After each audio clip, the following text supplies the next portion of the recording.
ફિરોઝાબાદ શહેર બંગડીઓ માટે પ્રખ્યાત છે. તેમાં બંગડીઓ કેવી રીતે બનાવવામાં આવે છે? ફિરોઝાબાદ એક એવું સ્થળ છે જ્યાં વિશ્વની સૌથી મોટી બંગડી ઉત્પાદન સુવિધા છે. દેશના વિવિધ ભાગોમાં તમામ પ્રકારની કાચની બંગડીઓ સપ્લાય કરવામાં આવે છે. જો કે આ સુંદર રંગબેરંગી બંગડીઓ બનાવવા માટે કાચનો સીધો ઉપયોગ થતો નથી. તેના બદલે આ કાચને પહેલા ફેક્ટરીઓમાં પ્રક્રિયા કરવી પડે છે. અહીં રેતીનો એક મોટો પહાડ છે જેને આ કામદારો દ્વારા સાળવામાં આવે છે.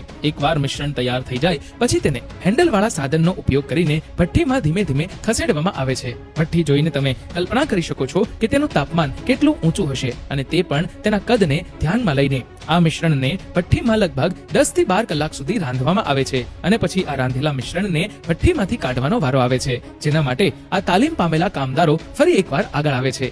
હવે તમે જોશો કે ભઠ્ઠીમાં આટલા કલાકો સુધી રાંધ્યા પછી કાચ તૈયાર થાય છે, જેને ફેક્ટરીના કામદારો દ્વારા લોખંડના સળિયા પર લપેટવામાં આવે છે. આ ગરમ કાચને પછી ભઠ્ઠીમાંથી ઉપાડીને આગામી પ્રોસેસિંગ યુનિટમાં મોકલવામાં આવે છે. ગરમ કાચને પછી આગામી પ્રોસેસિંગ યુનિટમાં અન્ય કામદારોને સોંપવામાં આવે છે, જ્યાં તેને થોડા સમય માટે ઠંડુ થવા માટે છોડી દેવામાં આવે છે. જો કે અહીં કામદાર તેને એક ખાસ સાધન વડે દબાવીને ચોક્કસ આકાર આપે છે, જેનાથી આગળ પ્રક્રિયા કરવાનું સરળ બને છે. એકવાર તે ચોક્કસ આકારમાં બની જાય પછી તેને થોડા સમય માટે ઊભા રહેવા દેવામાં આવે છે, અને જ્યારે તે થોડું સામાન્ય થઈ જાય ત્યારે તેને આગામી પ્રોસેસિંગ યુનિટમાં મોકલવામાં આવે છે, જ્યાં તે રંગીન થાય છે. ભઠ્ઠીમાં ગરમ કરાયેલ રંગ પછી કાચના ટુકડાઓ પર લગાવવામાં આવે છે, અને તેને આખા કાચ પર ફેલાવવાનો પ્રયાસ કરવામાં આવે છે.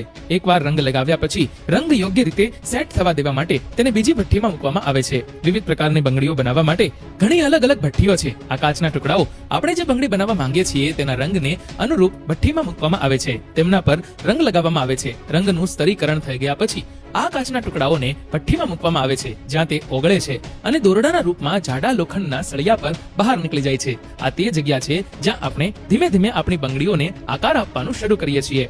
કાચ લપેટવામાં આવે ત્યારે ખૂબ જ ગરમ હોય છે, પરંતુ ધીમે ધીમે ઠંડુ થાય છે અને લોખંડના સળિયાની આસપાસ લપેટાય છે.